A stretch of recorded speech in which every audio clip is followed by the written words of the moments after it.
السلام علیکم ورحمۃ اللہ وبرکاتہ۔ Welcome to panda T V YouTube channel.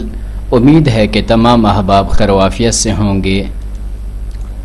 ایپسون printer L360۔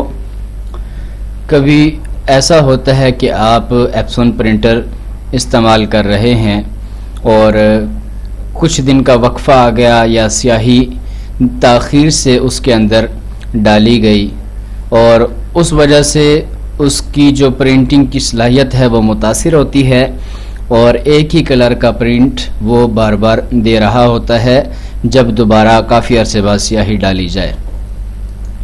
تو اس پرابلم کو کیسے سولو کیا جائے، حل کیا جائے، تو اس حوالے سے آج ہم کچھ جانیں گے۔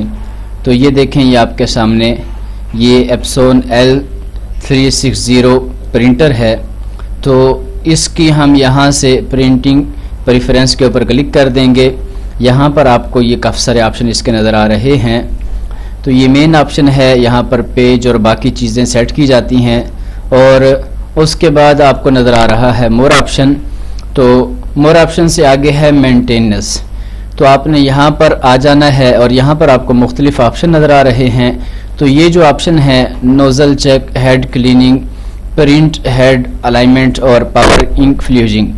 تو آپ نے جب پرنٹر استعمال کرنا ہے، اس میں سیاہی ڈالنی ہے اور کافی عرصہ آپ نے اسے استعمال نہیں کیا، سب سے پہلے آپ نے کیا کرنا ہے، ہیڈ کلیننگ، اس کے اوپر کلک کرنا ہے اور کلک کرنے کے بعد یہ ہیڈ کلیننگ والا جو آپشن ہے آپ نے اسے 4 سے 5 دفعہ، یا اگر پھر بھی یہ صحیح نہ ہو تو اس سے بھی زیادہ مرتبہ آپ ہیڈ کلیننگ والا آپشن جو ہے یوز کریں گے اور اس کا جو ہیڈ ہے وہ کلین کریں گے۔ اس کا فائدہ کیا ہوگا، اس کی جو سیاہی خشک ہو چکی ہے اور کافی عرصہ ہو گیا اس کے اندر، جو اس کی نلکیاں ہیں سیاہی والی وہ خالی ہو چکی ہیں۔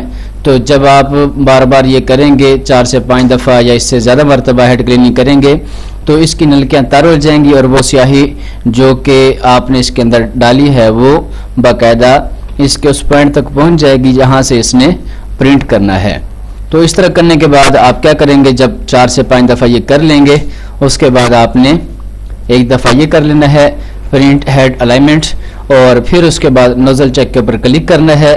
تو پھر آپ کے سامنے جو پرنٹ ہوگا وہ یہ پرنٹ کر کے دکھا دے گا اور آپ کو پتہ چل جائے گا کہ اس کی جو سیاہی ہے وہ صحیح طریقے سے سیٹ ہوئی ہے کہ نہیں ہوئی، اور اگر وہ سیاہی صحیح طریقے سے سیٹ ہو چکی ہے تو آپ اس پر پرنٹ نکالیں، اگر نہیں ہوئی تو پھر آپ ہیڈ کلیننگ والا جو آپشن ہے دوبارہ استعمال کریں۔